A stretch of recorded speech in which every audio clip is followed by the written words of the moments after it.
And Oh, welcome everyone to the Mechanics Institute on this Monday, January 4th. I'm Abel Talamantes, chess director at the Mechanics Institute, and joining me for this broadcast of the 2020-2021 Pan American Intercollegiate Online Chess Championship is FIDE Master Paul Whitehead and Grandmaster Nick DeFermian, Mechanics Institute Grandmaster in Residence. And we're also waiting on a special guest, Women Grandmaster Carla Heredia, who should be joining us for the broadcast. But good morning. I know this is a lot earlier than we normally do our streams because we're usually streaming on Tuesday nights for the Tuesday night marathon and our weekend events. But we're really excited because just in about 5 minutes, the games will be underway. We have 61 teams representing colleges and universities from Mexico, Canada, and the United States, all looking for the glory of being the Pan American Intercollegiate Champion. How's it going, guys? I have my coffee, so I'm hanging in I there. got mine also, a bigger one than I usually get, doing decaf, but the I like the taste and I like the sugar, so that'll help. How's everything going, Nick?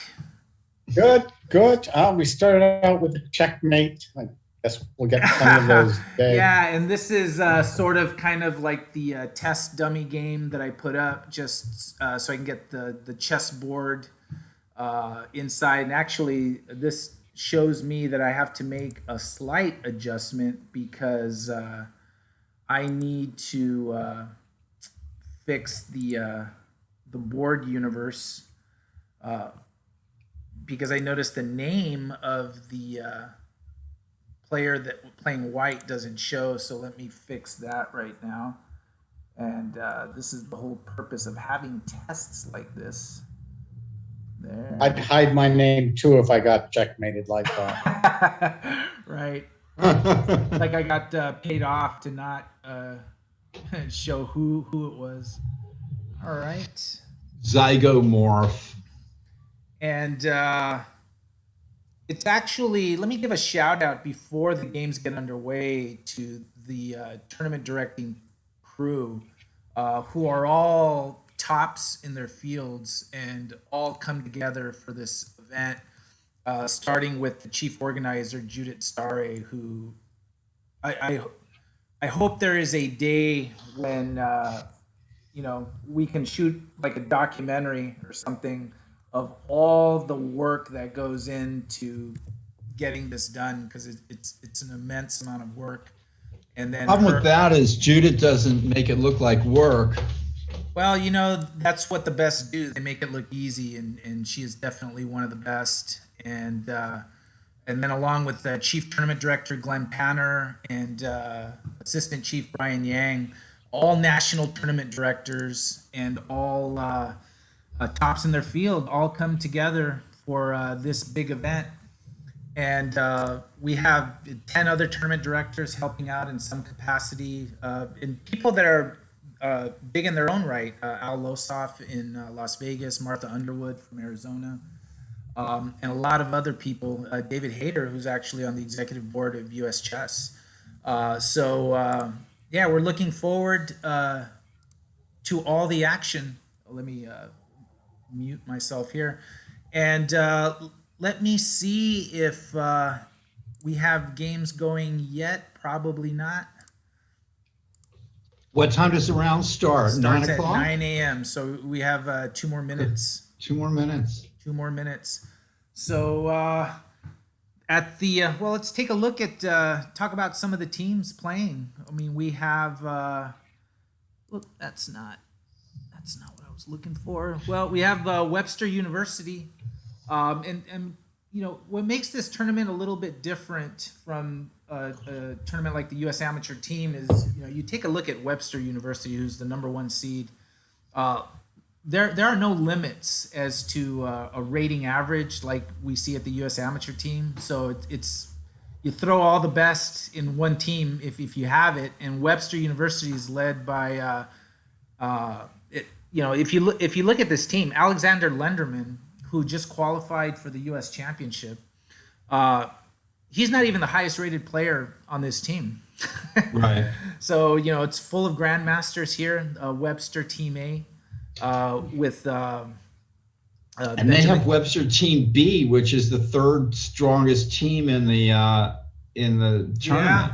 Yeah. And so, they're putting an incredibly tough lineup out there, along with St. Louis University, defending champion Texas Tech, St. Louis University, University of Missouri.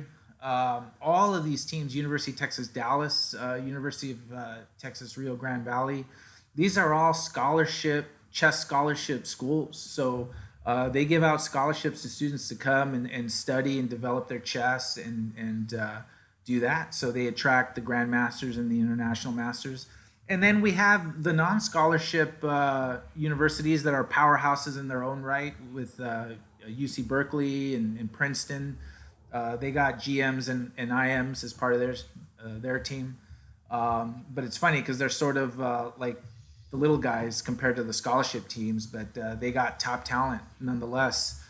And then we have universities from all across the country. We have Georgia Tech, for example, Rutgers, University of Iowa, Howard University. So we have schools from all over. In Mexico, University of Chihuahua. And Guanajuato. Yeah. And University of Toronto from Canada. So it's going to be exciting. And for all of you watching, for the next 3 days, all the round times are going to be 9 a.m. Pacific, noon, and 3 p.m. So our stream will start at the top of each of those start times, and then we'll cover all the rounds until the end, except today at the end of the day. We have to stop at 3:45 p.m. Pacific, but all the results will be updated on the event page, and I'll put that in the chat in a second. But for the moment, let me go to see if we have the links, and it looks like we may have games ready to go. Nope, not yet. Very soon. Where's the University of Bermuda, Nick? They've been lost in the triangle. And that is a slight joke because Grandmaster Nick DeFermian was the Olympiad coach for the Bermuda team. And we're gonna try to see if we can get. Speaking of Olympiad coaches, I'm gonna see if John Donaldson may be available on Wednesday to come in and hang with us for a little bit. So I will send him a message in the Twitch chat. I'm putting the event. John had it easy, Nick. He was coaching the American team with Wesley So and Fabiano Caruana. You had more difficult, people to deal with. Oh, John had one of the all-time teams. I mean, what a terrific American team that is. And we'll see how is there an Olympiad every year, or is it every 2 years? Every two. Every 2 years. So this year there would not be a tournament. Is that right? Yes, but we'll see what FIDE does when things start to return to normal. Okay, so I think we can start pulling up one of the games, and what I'm gonna try. Yeah, what's the first matchup? Team matchup. So the one I'm hoping we follow, and here it is. This is on board one, and this is Webster University Team A. Oh, let me get rid of this. This is Webster University Team A with GM Bruzon Batista playing UCLA. And his opponent's Anshul Advi, who is 22-12 rated, but outrated here by a really strong opponent. And the time control for these matches are game in 25 plus 5. So, and this is a 9-round event. This tournament's usually a 6-round event, but this is a 9-round event. And then G25 plus 5 enables us to play three games a day over the next 3 days. So here's this game. This is board 1, Webster Team A against UCLA. And playing board 4 for Webster is, and this is the thing about these team tournaments, is playing board 4 for Webster is U.S. Championship qualifier Alexander Lenderman. It's incredible. And here's his game here, board 4 on the Webster team.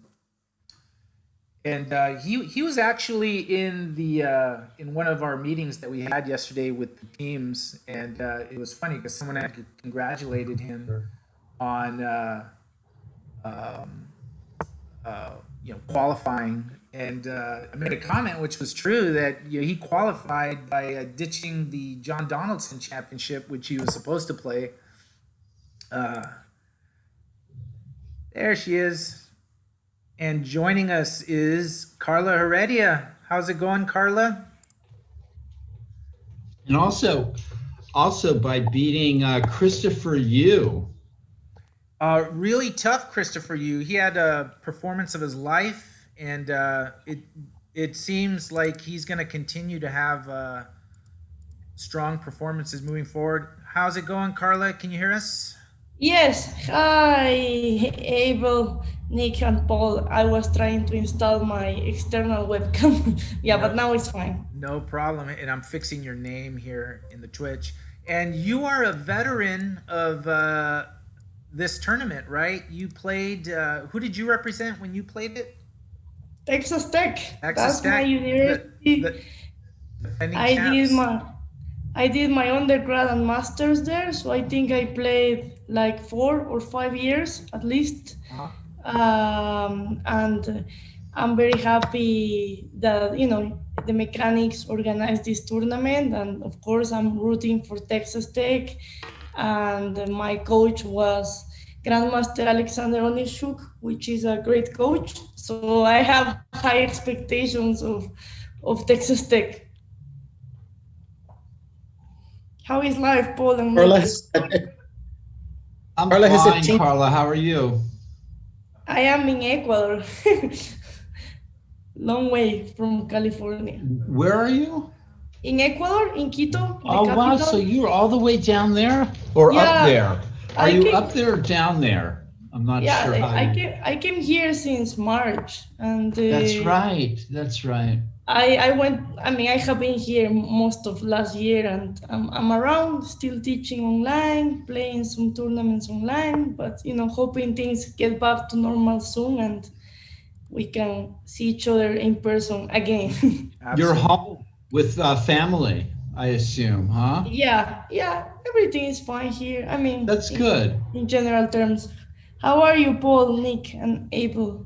How is the tournament? We're doing good. It just started, and so now I'm gonna flip to it's different to follow a tournament like this because there's so many games going. You have to figure out who you're gonna follow. But I think we're gonna follow this game now.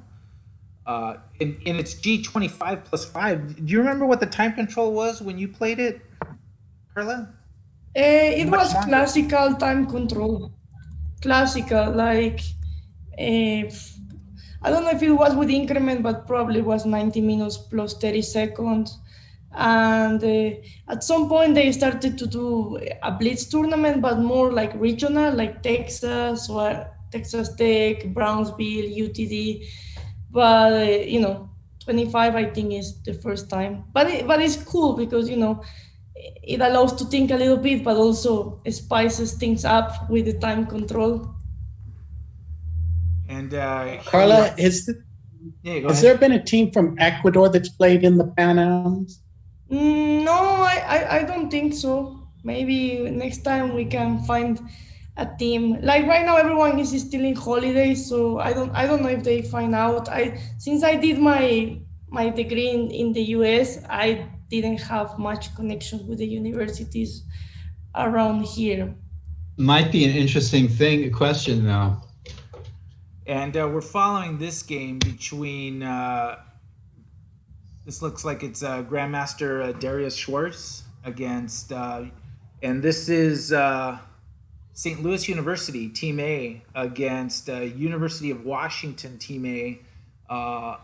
Is this Aussie? Yeah, Oscar Sprumod. And Oscar, despite what the rating says, is rated 2100 and not 400. He's sacrificed or lost a pawn here. Yeah, and this being the first round and these being like the top teams, you might see some mismatches here in the first round, but it's an opportunity to make the historic upset. Easier said than done.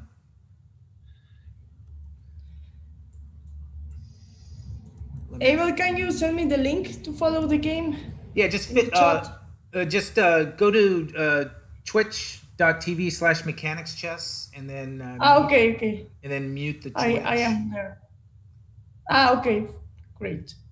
And so yeah, what Darius plays for St. Louis, right? St. Louis University, and they're playing who again? University of Washington, Team A. Speaking of John Donaldson, I wonder if he, I forget where he went to school up there, or I think it was University of Washington. Okay, so maybe they've got a fan. So is White going to take the knight and give up truly the bishop pair to maintain this pawn on e4, Nick? Well, can you just guard it with knight g3? I guess so. And if knight e4, rook e1. Yeah, no, that wouldn't work very well. Yeah, it looks like a nice place for the knight. There's no pins or anything. Yeah, I would take that knight and guard my e-pawn. So there you go. And I'm going to move over to this game, which is our first international team. And this is UC Berkeley, their A team with international master Josiah Stearman, taking on Guillermo Alcantara from the University of Guanajuato. All right. And I'm just responding to Durian defense is the rating mismatch never tells the full story, I think. Yeah, it doesn't. And some of these players, they're in their chess.com account, the rating may not be updated. So there was one that we just saw was 400, but their actual rating is 2100. But I think we have the rating set, especially if it's an international player. You just never know because it was a FIDE rating that got converted.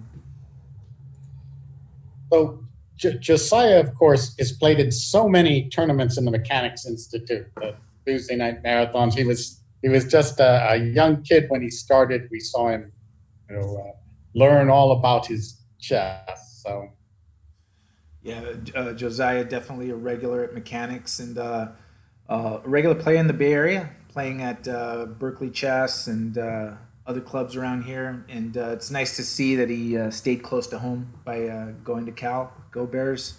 Yeah. And UC Berkeley, 5 teams entered into this tournament. Which is a significant percentage of the teams in the whole event. And let's see. Not truly, but... Let's take a look at the defending champions. Let's go to their A team. And all right, so let me do the follow commands. But Josiah looking pretty good in his game, yes? Yeah, looks like he's got nice closed Sicilian, and maybe he's going to advance with d4. Have some attacking chances. And the black king looks funny on the queen side there, but Maybe that's normal now. I mean, always when there is opposite side castle, we will see pawn storm. So double edge position. I think this game eventually will become a tactical mess. Well, that's for sure with Hosea playing. And actually, I was going to jump to, let me look at Texas Tech C team because their opponent, the A team's opponent, I think is not in. Hey, as a those positions. curiosity, Yeah. I mean, when I used to play in the Pan Ams,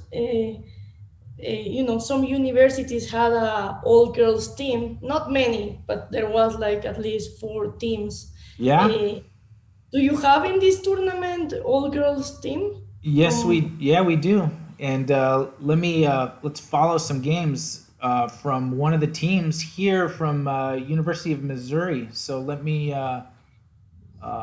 pull up that game. Is that right? So there's a team from the all-girls team from the University of Missouri. Yeah, and some of the teams submitted like a women's team because there is a prize for a women's team as well. But I mean, these are strong women's teams. So, Carla, what did you think of the Queen's Gambit Netflix movie? It was cool. I think, I mean, from recent productions, I like it more Queen of Catway.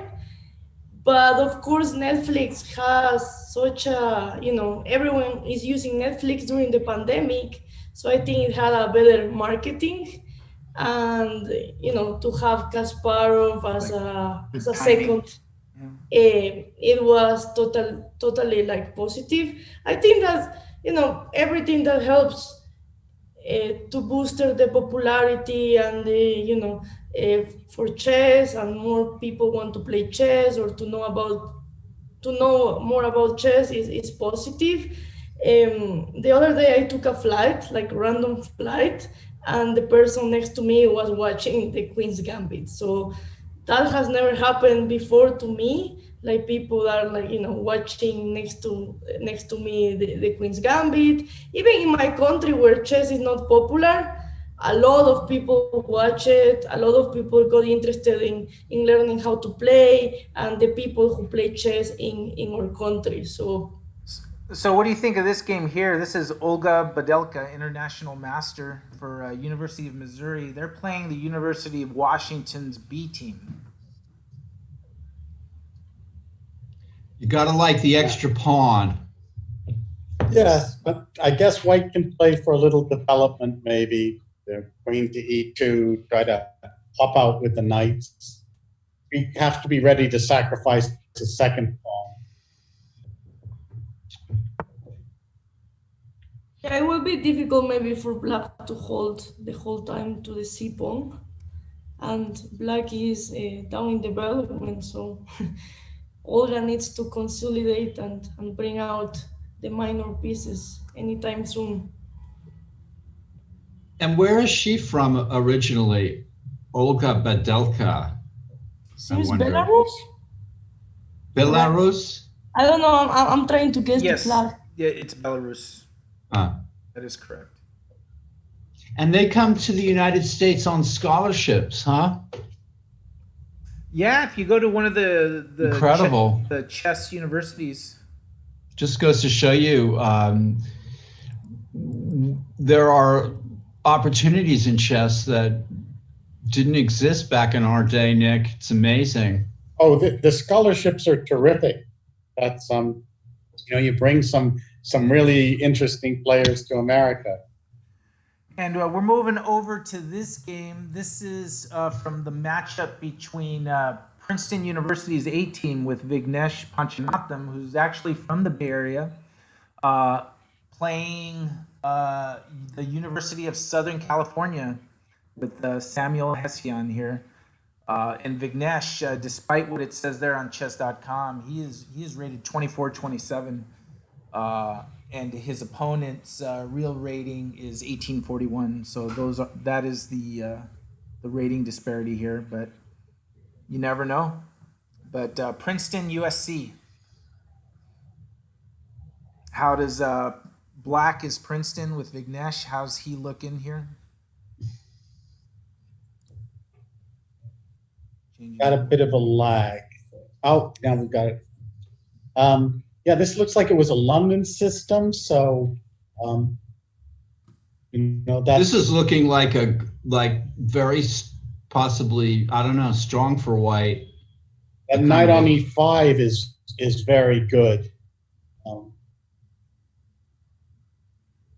Yeah, the Maybe- London system is very popular last years, and it's very solid, and it's at least for if you're playing with Black and you have more rating, sometimes it's kind of annoying because you have to have a lot of patience thinking about the exchanges and how to progress. So I think it was a good choice for White to play against a stronger opponent. I've been looking at some Pillsbury attacks lately, and it's amazing how powerful this kind of setup can be for white. And just moving on to another game here. This is another Bay Area player, international master Cameron Wheeler, who is here representing the University of Texas at Dallas's C team. And this is one of Nick's former pupils. Oh, is that right? Yeah. Cameron, he tied for first at World Youth Under 12. So he's been a great player for a long time. He's also the winner of the Falconer Award at least once, if not twice. That's right. It was 2 years ago, I think, 3 years ago. He won the Falconer Award, and then Andrew Zhang Hong, and then last year Christopher Yu. So University of Texas at Dallas's C team playing the University of Chicago and George McCoy. This is University of Chicago's B team. But you can see the UTD C team quite strong all the way across. I think Cameron's got a great game here. White's position's very inflexible. Yes, that pawn on e4 blocks the bishop and the knight. It's Black seems to have more mobility.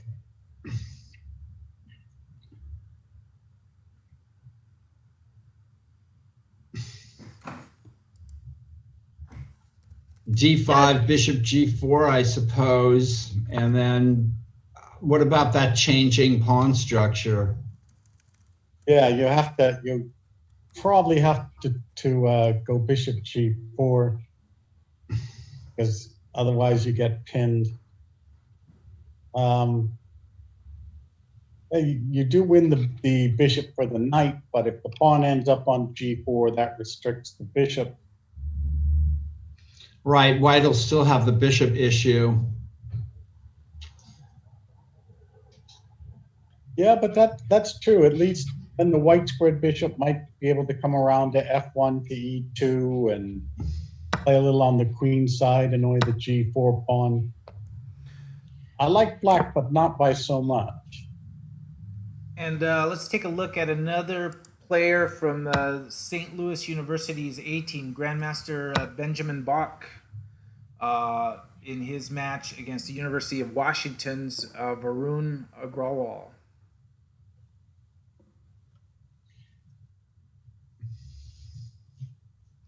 And the thing about these team events is what's going to happen is, we're sort of in the opening phases, and probably in the next 7 to 10 minutes, games are going to be ending and results are going to be had. We're going to have to stick with something. Not only going to have to stick with something, but, then some of the other games in the match become crucial. Especially if you see that, the match is 1.5 to 1.5 with one game left, and the winner of the next match, takes the team point, and that's when things get really dramatic. Yeah, I played the Olympia online, which was also like a team event. Uh-huh. it's way different to follow, the games of your peers in person than to try to follow online. Like in the Olympiad, they had a Google Sheet that they updated once in a while, or in Zoom, they posted the results, the capital. But for instance, in the Olympiad, you can ask your coach if you can accept a draw or no. And when we were playing online, that was not a possibility, so there was like a difference. So to play online is a different world, although it's chess, but it's way different, and we need to get used to. I don't play much online, but this is right now the present and the future of chess these days. Yeah, and even for this event, I mean, there's no way to have that same interaction, the captains with their players as they would in a live event, for a lot of obvious reasons. So, even how captains and the members of the team interact and make decisions, it's different online as it would be, in a live event where you can sort of communicate with them in front of an arbiter, right? Well, I mean, Carla, you said something interesting, though. I mean, is that really true that this is the future of these events? I mean, what about after the pandemic's open? Are we going to have an online Pan American Chess Championship as well as an over-the-board Pan American Chess Championship, maybe? I think it would be great to have both, to have a rapid online event and classical on the board event. I was thinking for the Olympiad, as we know, is every 2 years, but it would be a great idea to have, the year that we don't have the Olympiad in person, to have an online event. Why? Because it's still prestigious, because it's an Olympiad, it's a Pan American, and also because you have more chances in some countries like mine. If you perform well, you have chances of a sponsorship, and these events are crucial to that. Yeah, so I think it will be great to have both. Yeah, I can see that. Actually, we could have an Olympiad every month. Really Yeah, keep the chess action going.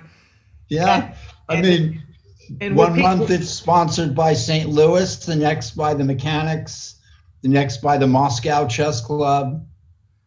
And here we're taking a look at this game between the University of Texas Rio Grande Valley with Grandmaster Camille Dragun.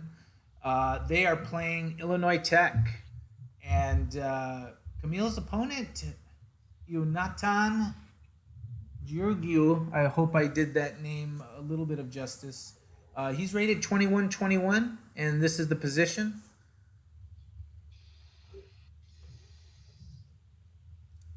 What do you think? Hanging in there for playing a Grandmaster, or? So. Okay. Pawns are, that's one more pawn for white, and black's kind of active, but yeah, I agree. This is not going to be that easy. I mean, although black's king side is problematic too, it's always going to be some kind of an issue.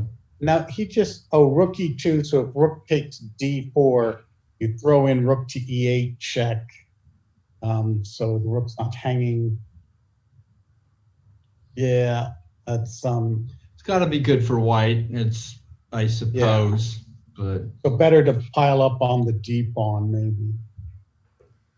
And interestingly enough, not yet a lot of results in. So Also, Camille has less time, no? Here in this time controls up on up. That's right. But queens, rooks on the board. I think black has chances to at least give a fight against the grandmaster. And the only thing is that there is a 5-second increment, so there is a good opportunity to build up increment if needed, because it's 5 second, not 2. So he plays c5 now. white needs to play d5 and then rook d6, right? Yeah, this is not going to be easy. Yeah, well, it's a pawn. That's, you know. D5, rook D6, rook to E5, pawn to C4. Mm-hmm. Maybe it's not a pawn anymore. Yeah. And speaking of putting up a fight against top players, I'll leave it to you, but this is the game between Grandmaster Darius Schwartz against Oscar Sprumod.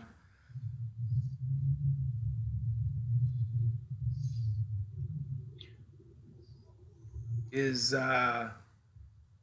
Black in trouble or holding their own?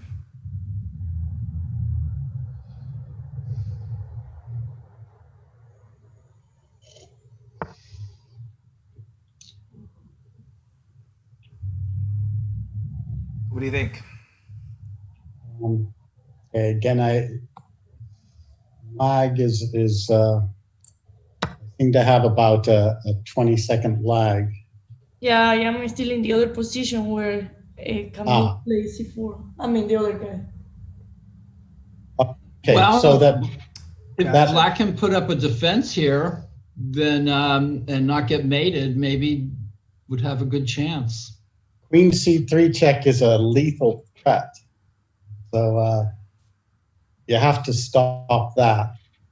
King C3 check, King G8, Rook G5. How do you do that? Yeah. What about h6? And I, you know. He played Queen G6, so. Okay. Reasonable, I guess. Oh, okay, you take on E4 and pawns are even. The Black King is a little more loose, but. I guess maybe Rook G8, no? Rook Yeah, G8. Rook E8. Queen F3. White's got to be better with a safe king, but anything could happen. Let's check in on Lenderman's game. When that comes up. With so many games going, what's going to happen is when we get to about 40 minutes into the round, there's going to be a lot of games that are going to start dropping really quick.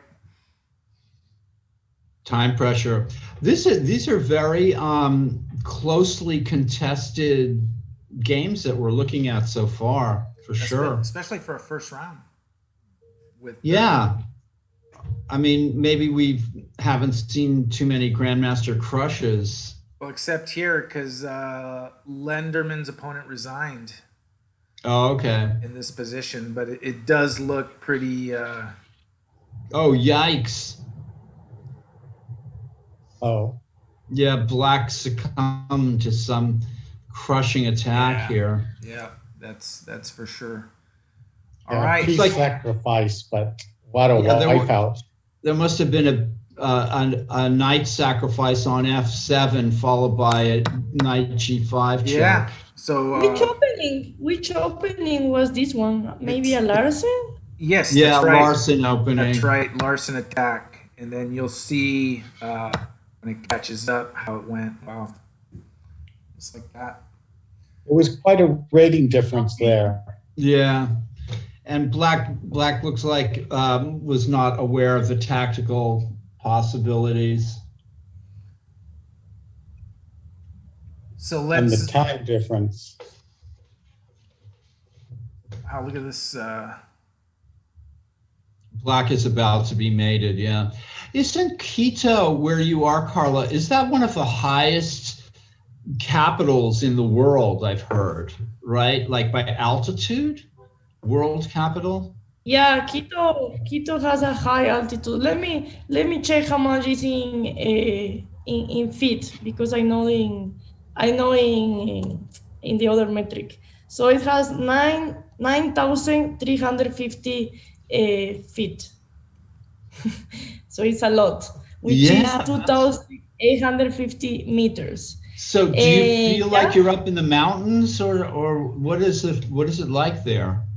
We live in with the mountains around. From the house, I can see a volcano. I mean, it's not very close, but it's like 2 hours far. But I can see it from the house.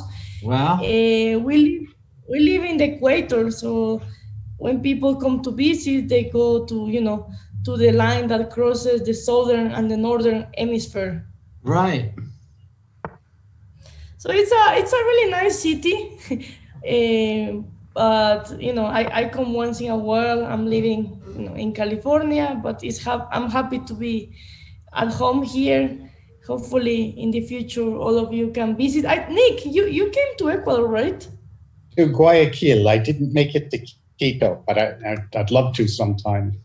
Yeah, Guayaquil it has a sea, so it's the opposite of Quito. Also, a lovely city.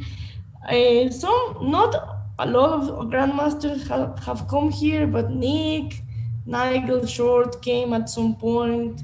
Judith Polgar did a Simon in Guayaquil when I was like 14 years old. I traveled like 10 hours by bus just to play Polgar. I made her sign everything I had, t-shirt, a mug, because when I was 14, it was not common for me to see grandmasters in my daily tournaments. Well, I think California is great because one day you have lesson with Nick and Paul, other day I can play with Patrick, or against another grandmaster. So that is great about California. What do you think of the game here? I think Black made some mistakes along the way, I suppose, or White has the two connected passed pawns in the middle and has stayed up a pawn. They're just going to build up on that. I would say so, but rook and pawn endings are tricky, right? Yeah, rook and pawn endings are always drawn, but not this one. Always drawn. Can I play c2 to try to complicate your life? c2, rook b6.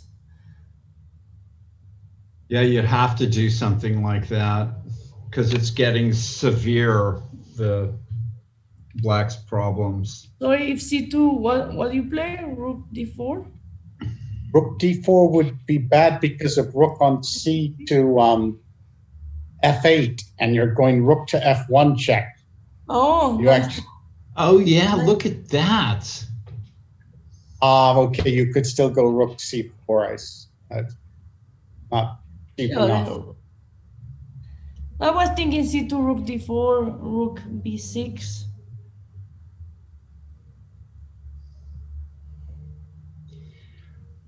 Black has to resort to tricks. I think it's probably pretty bad here. Oh yeah, someone in the chat says Black was about to be mated. So that's, I don't know, something happened and that's how we end up in the position. But maybe you can go a little bit back to see. Actually, I think that comment was about, it was the Lenderman. It was about the Lenderman game, I believe. And then I just transitioned back to this game. You should be seeing it shortly. It was the Darius Schwartz game against Oscar Sprumod. This is pretty fascinating. The thing I keep seeing in this game is that actually I kind of lost my. Let me pull this back up. So these tournaments, when they were held live, would be normally held in universities, or what kind of venues were these held at? Normally it was a hotel, in the same hotel the people or the teams stay. They rent a conference, a big conference room. Right. And we play over there. I think all the ones I play were in like nice hotels. So And rook g5 was the big threat here, and then that's why black played h6. And now rook g3 is the threat after rook f3 or something. He's torturing him there. Yeah, black's under pressure here for sure. Might even be a forced win for white. Something like, yeah, after rook f3, you have to go king f7, but rook g3, queen f7, take on, oh.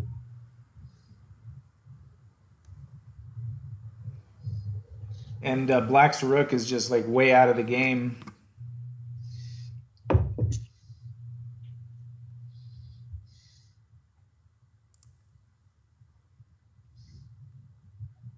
He needs one tempo to bring that rook in play. He's fighting 2 against 1.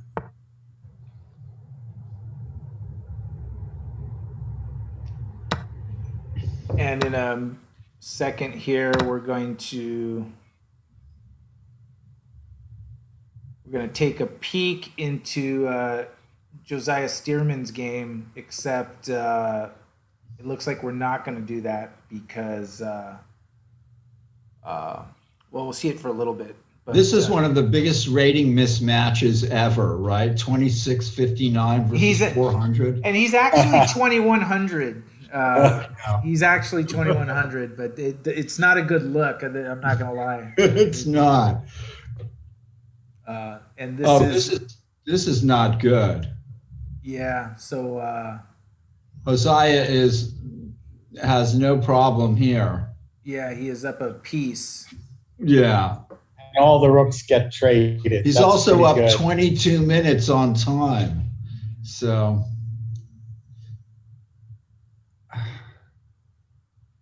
Yeah, that's a lot of time. So that's a win for his board for the UC Berkeley team. And I'm scanning the results because the results are being added on a Google sheet, and then and we do have tournament directors working, marking all the results, trying to update it live because the teams do have access to see the results. So like players can actually see the results of how the rest of their teammates did. what are the prizes, Abel? It's trophy prizes. So they play for a cup. They're playing for glory, honor, fortune, and glory. And we have 9 rounds, which seems to me there's going to be a clear winner. I mean, that's what we think, especially with that many rounds. So we're going back to this game with Olga Badelka and James Sotejo. Olga's under a lot of pressure here. She still has the pawn, but all those white pieces have jumped out. Yeah.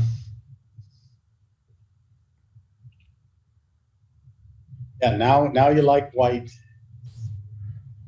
And this is University of Missouri, the women's team against University of Washington. And actually the University of Washington player, 1971 is actually his USCF rating. But Olga is 2480. I think they took her FIDE rating and converted it, so it's at 2480. Wow. She's under some pressure here, but yeah, I would prefer to play with white pieces. In particular, in this time control, a queen on b7, a black's knight still on b8, rook on a8, and white has all the pieces playing. Queen g4 is coming, maybe a rook lift. 96 is in the air. Mm-hmm. So this could be the upset of the day. And we'll keep an eye on that game. Let's go back. There's so many eyes on these games, right? And there's 2 cameras on every player. Yeah. Plus the tournament directors watching. It's amazing. And even even in switching to this game between Grandmaster Benjamin Bach and Varuna Garl that we were following earlier. Yeah. I mean, we in the back room we have 2 cameras on each player, and we have tournament directors monitoring that. So we have a tournament director that's assigned to view 40 players, and even that tournament director has an assistant on top of that. Just to be able to stay on top of all the all the cameras and what you have to do, it's a lot of work. Yeah, actually, in the Olympiads, they only had one control, which was your camera from the computer and share screen. But I think it's great, to have a rogue camera from the side. Yes. To capture the full room, which was something that, for instance, didn't happen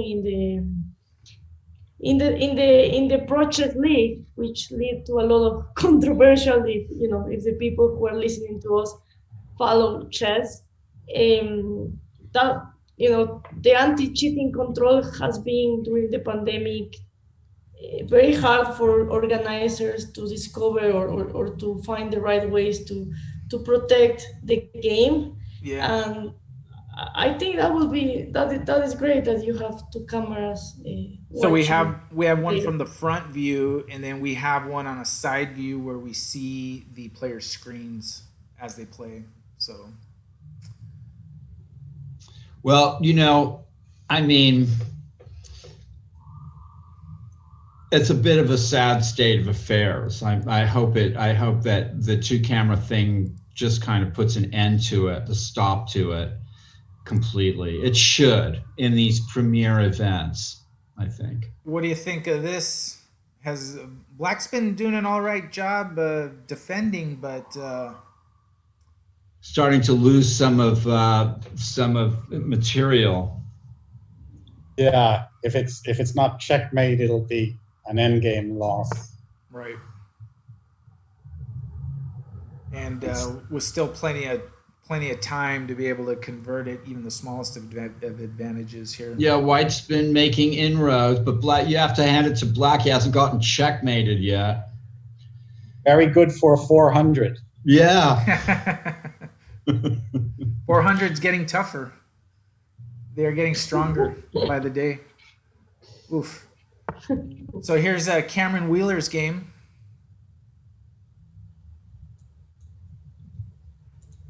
Okay, so Cameron always used to like end games, and when he can get a strategic sort of direction, he was very happy. He's got that passed G4 pawn, but a little tough to make progress. So the knight's coming around to C5.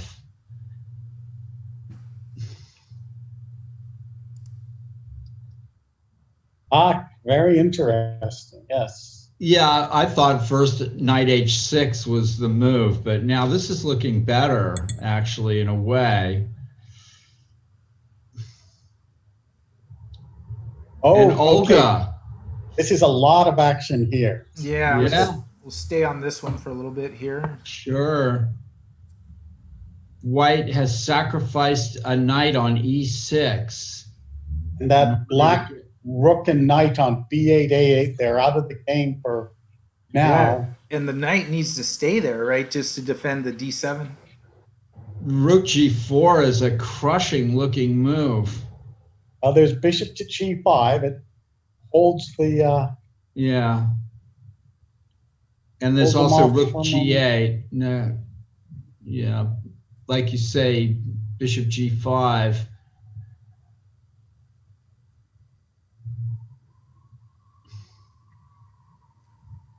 Tough. Now, the only thing is the time. Olga's got the time advantage here. And bishop G5 is played. That's a nice move, I suppose. It's hard to attack when you don't have much time, and this is a very complicated position. I don't see a knockout. And if you don't have a knockout, you use your time more and more, and you're already down. How about the rook piece. d6? Oh, queen f7? Queen f7's a nice defensive move. Yeah. So this, maybe he's missed his chance. He really needs something right here. And he's Rook got takes less than d5. 2 minutes. I guess Can rook I- takes what g5. about- Yeah, rook g5 and knight f6. Yeah, that's got to be played. But King does it a. work? King King g7. Oh. King g7, then knight e4, trying for queen e5 check. King g7. Can I play knight e8 check? King to h6. Man, that's complicated. Then I need to bring the rook somehow. It's probably the best chance, but he's down to nearing a minute. And he's just in deep calculation, just trying to find that one thing. What about rook g5, pawn takes, knight f6, king g7, knight d7? Oh, that's a good one. Yeah, or knight e4. There's lots of attacking. Yeah, but I think he needs Possibilities. to play rook g5. And I'm wondering if, wow. It's funny, having made one sacrifice, you should be more than willing to make another, I think, to keep things going. But sometimes players falter in these situations. They get conservative when they should be pouring more fuel on the fire. Just that time is ticking away there. There's also something like rook takes g5, ignore it all, and queen to f7. Yeah. Oh, he's getting lower and lower in time. Do something, James. Wow. It almost looks like a time out. H4.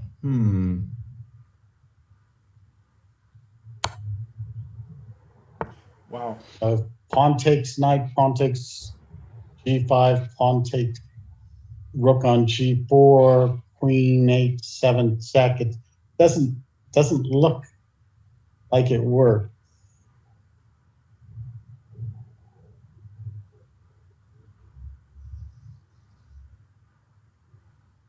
But Olga will spend her time now to make sure she's got it. Yeah.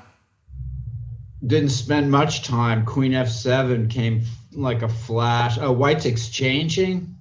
Well, Oh, but okay. it has pawn g6 check. Oh, well, she blew it. Oh my gosh. Well, But the pawn rook's g6 being check. attacked, though. Yeah, King g6, king G7. g7. Amazing. Well, I think black has got rook g7 now. Wow, that's a funny bunch of tactics there. Very unusual. Yeah, it was close. It looks like this looked like she will pull it out. That's funny because, rook d7 is a nice move, I suppose. Well, okay, she should win. Yeah. And I think we're going to flip over to Lázaro Brusón Batista soon. Still playing with 40 seconds and change left against Anshul Adve, and we will see that coming up soon. We're getting to that point where games will be dropping like flies. What do you think of this position? So pawn up for black. But the knight on b6 is pinned. White has some outside drawing chances with the bishops of opposite colors, maybe. Yeah, but at the same time with queens on the board, I think. Yeah, it's not looking good for white.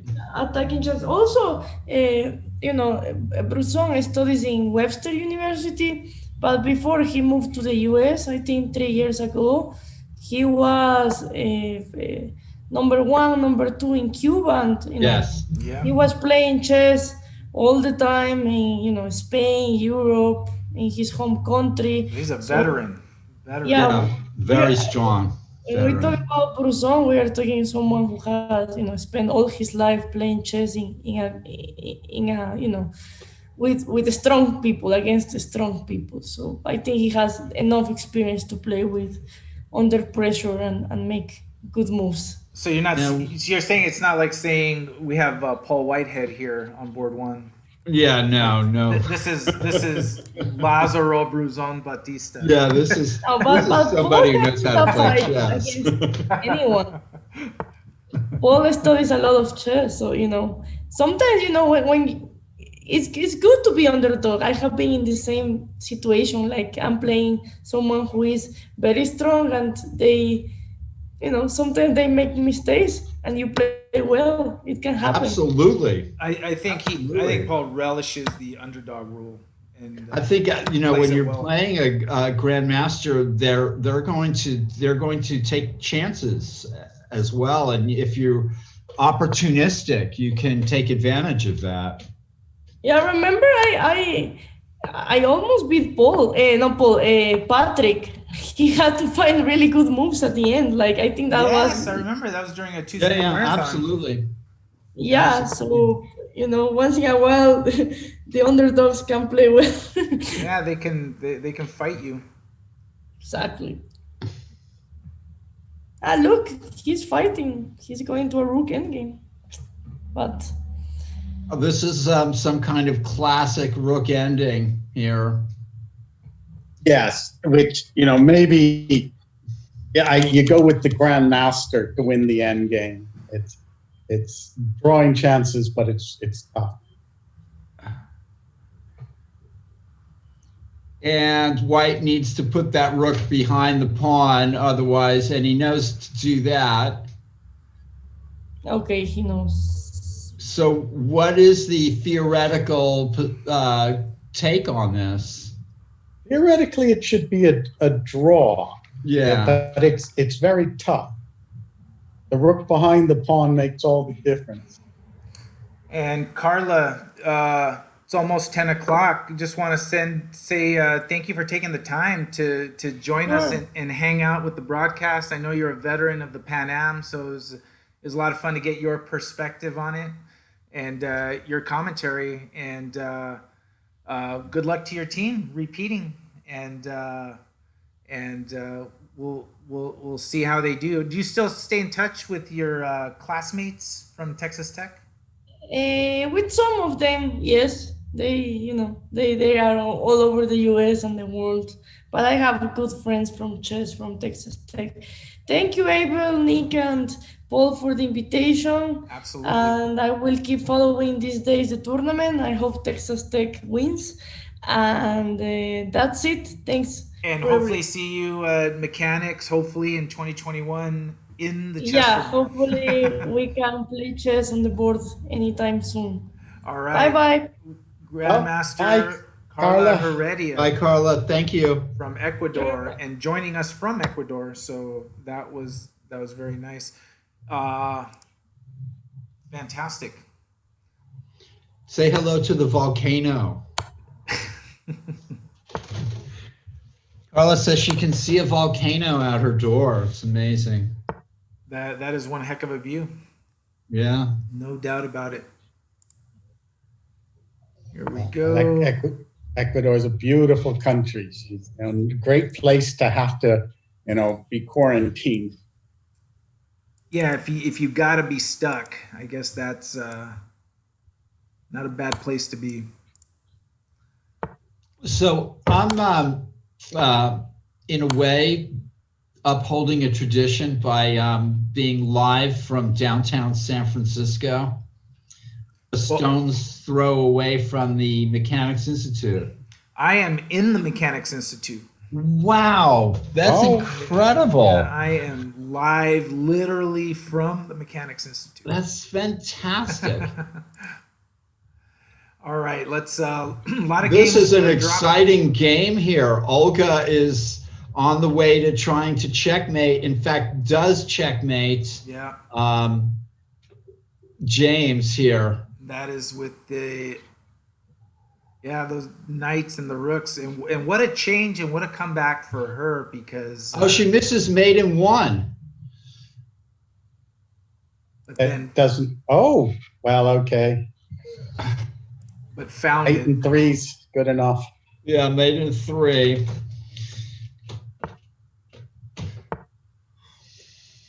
And let's find. There's a lot of games that have ended, so we're looking to see who's still up here. So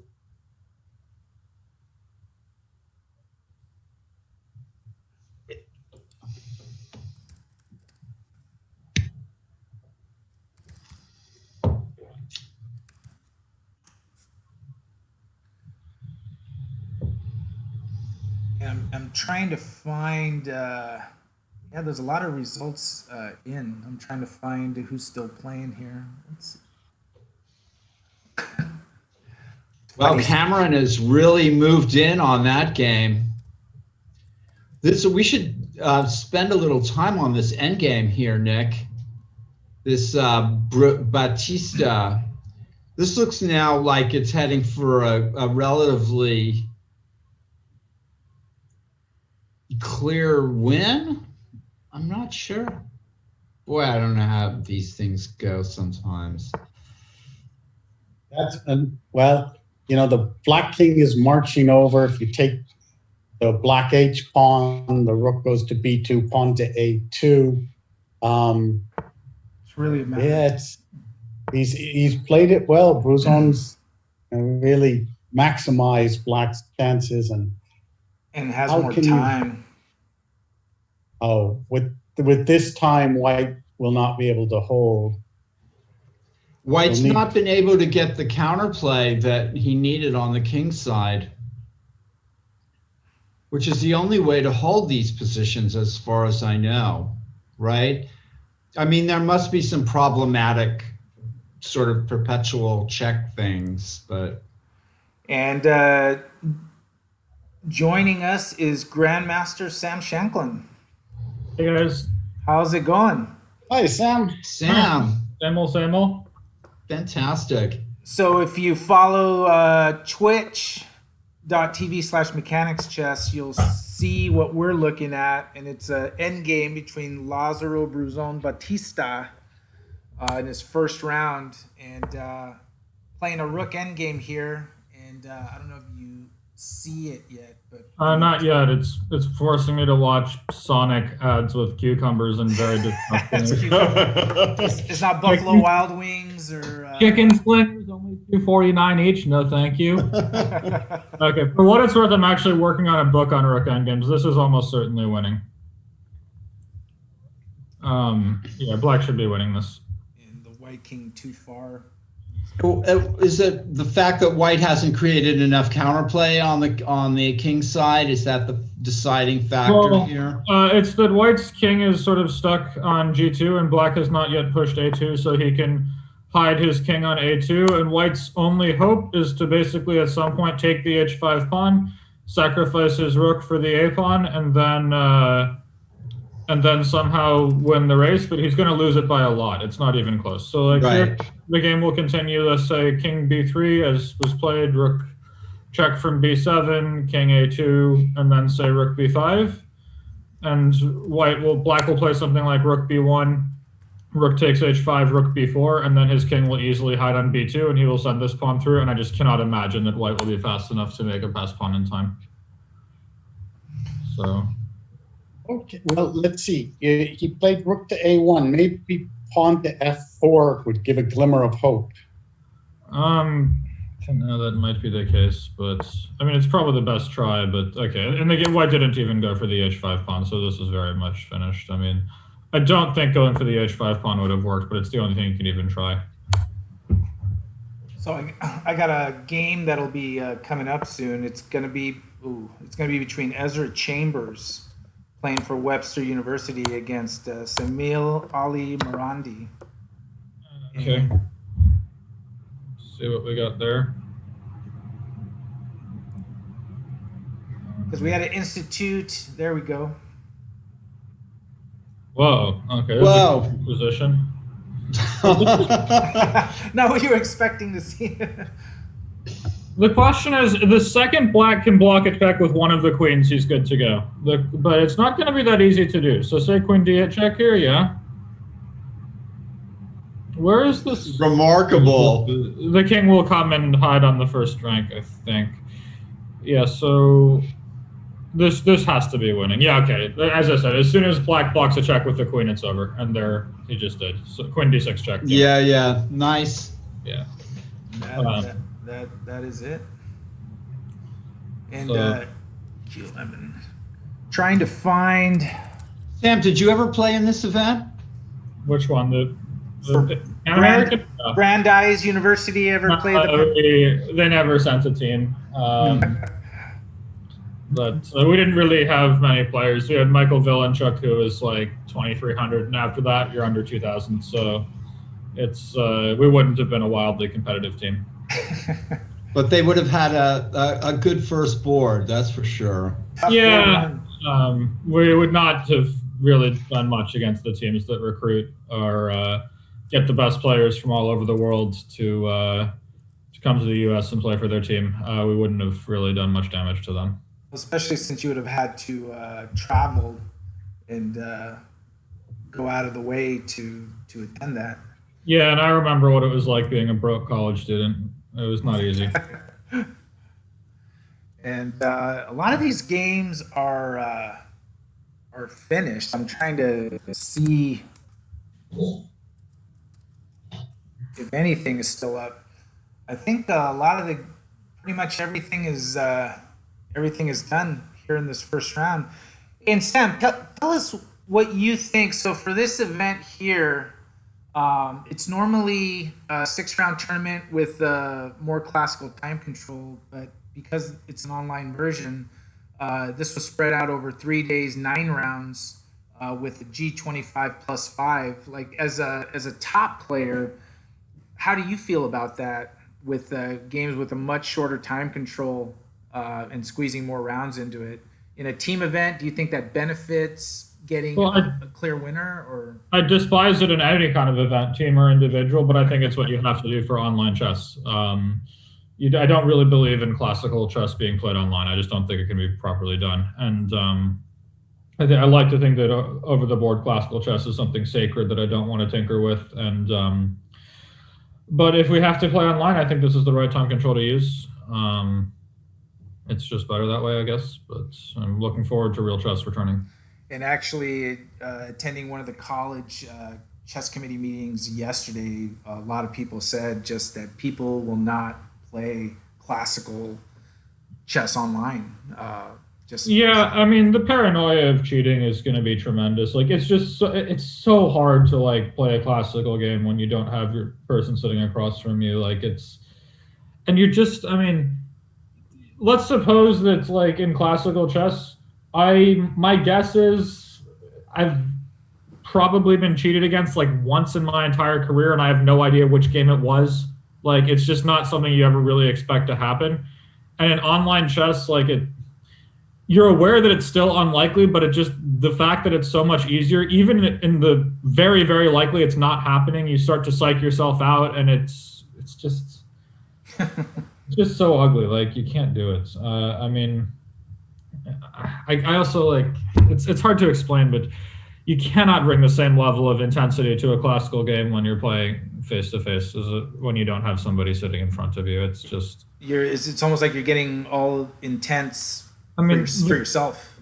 The closest thing we had was the U.S. Chess League once upon a time, which was classical time control, but that was different in that it required the whole team to play from the same room, and you would have an arbiter there playing the moves on the physical board for your opponent. Even that didn't feel quite the same, but that was about as good as you can get. And I don't know. I mean, for online chess, I think it's better that it's rapid, but yeah, that's how it goes. And I saw, although I didn't read it in full because I just saw it this morning. I saw that FIDE just came with regulations for online play.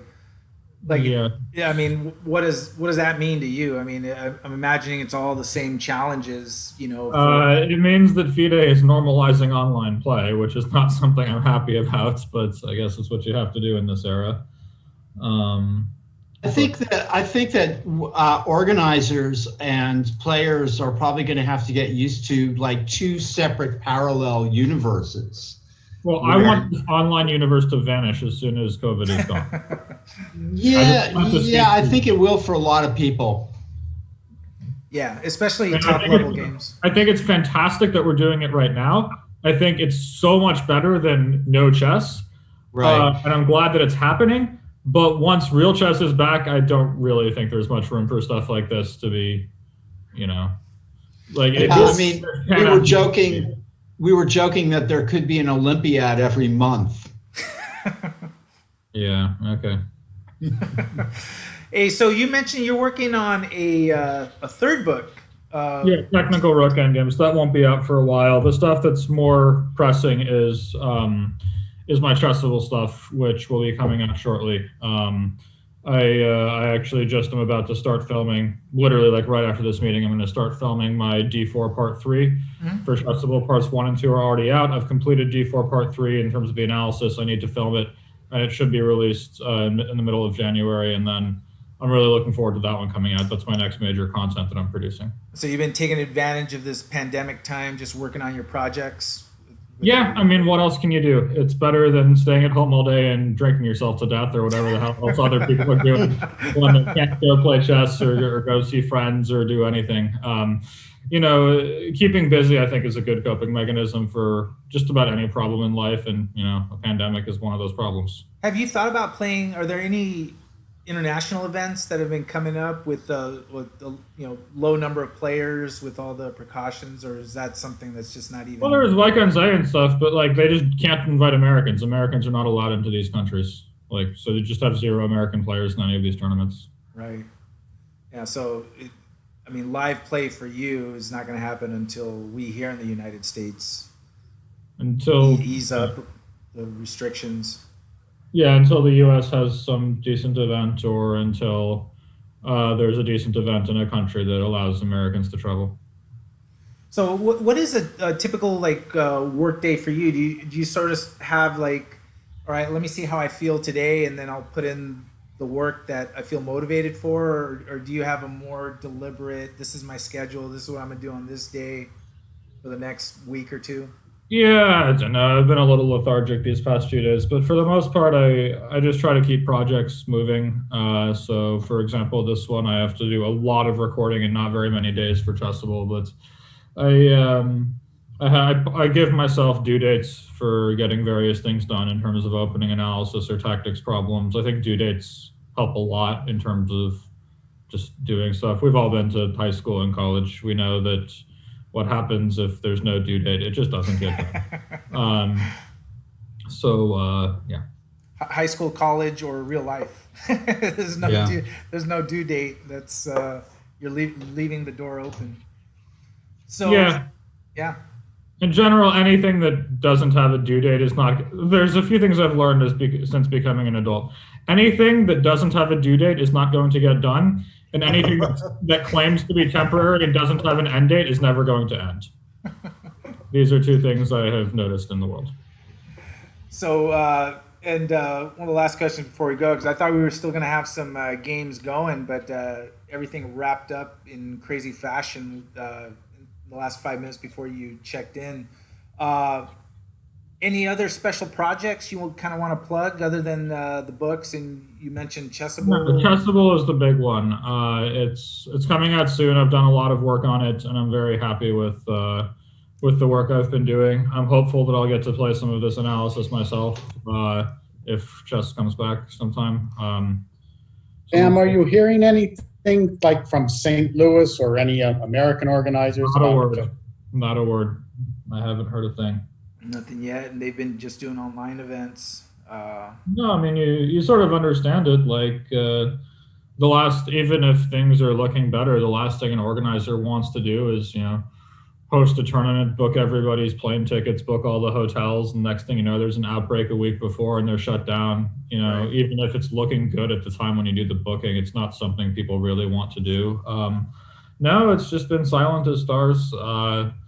It's a tough time, obviously, but hopefully get better. Someone's saying he'd love to read my books if they are available as ebooks. They are. If you go to chessable.com, you can search for Small Steps to Giant Improvement and Small Steps to Success. They have ebook versions of both of these books. Oh, that's terrific. There we go. Throw it in there. And well, thank you for coming on and just having a few words for us. This is a big event for us, and kicking off the chess year online, and hopefully towards the middle or the end we can kick off the reopening of live play, especially here at the Mechanics Institute. Yeah, that would be great. It's been a while since I've been there. I haven't played at Mechanics in God knows how long, but it would be nice to hear the club is back up. If I could go and give a talk sometime or something like that. But yeah, absolutely. We really enjoyed when you've done the talk and then did the commentary for like Tuesday night. We'll definitely have to do one of those for sure. And I think the chess community would be very excited if you did that. Although with your star power, you're going to probably cause it where we're going to have to turn a lot of people away if we do social distancing and all that stuff. But hopefully, everything comes back. I can't really imagine y'all will be allowed to open until this thing is done. So we'll see. Yeah, absolutely. Well, Sam, thanks for coming on, and we wish you all the best. We'll keep in touch. Yeah, and, my pleasure. Good to see you guys. We'll keep following you. Thank you, Sam. Grandmaster Sam Shanklin, 2018 U.S. champion, and Who played a lot of chess at the Mechanics. That's right. And even as early as last year, came and did a talk about his books and what have you, and then stayed to do some commentary for our Tuesday night marathon. We look forward to having that opportunity back. So I think the round is over, but let me see if I can put up some results so that we can share that if we have it, actually. Let me see, standings. And I think we're still waiting for that because I think we're double checking things. So we will have the results up shortly. And actually, for people following on the Twitch, if you go to, and let me put the event page. If you go to our Pan Am event page, you'll actually be able to follow all the updates there. Let me put it there so that you have it. And right there, Danny Rhodes in the chat, and he's saying he's from New York. Organizers are hesitant to put together any sort of contract just because of liability, but it not even just liability, but if someone were to travel to an event and did a hotel room, you actually don't even know if you'd be able to even get the refund for that. And it's a risk, and some people don't want to take that risk, right? And like Sam said, they're not allowing Americans to travel to these events as well. Yeah, So. yeah, because in European countries, there are some live events with low number of players, but our players can't participate because they can't even get there. I think the important thing is that, and what we've learned is that we can't jump the gun here, and we'll just have to do these online events until things change. So everyone, round one is in the books. The standings will be updated shortly. If you're following on Twitch, just go to that link that is there, and when it is updated, you'll be able to follow that. Round two is going to be at 12 o'clock noon Pacific time, so in about an hour and a half.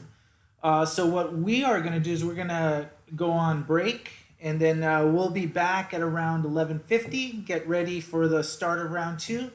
And follow all the action of the 2020-2021 Pan American Intercollegiate Online Championship. So Nick and Paul, we will see you in a little bit, and we will be joined by WIM Dr. Alexi Root for round two coverage. Terrific. All right, everyone. until then, we will see you shortly, about an hour and a half at about noon. All right. See you.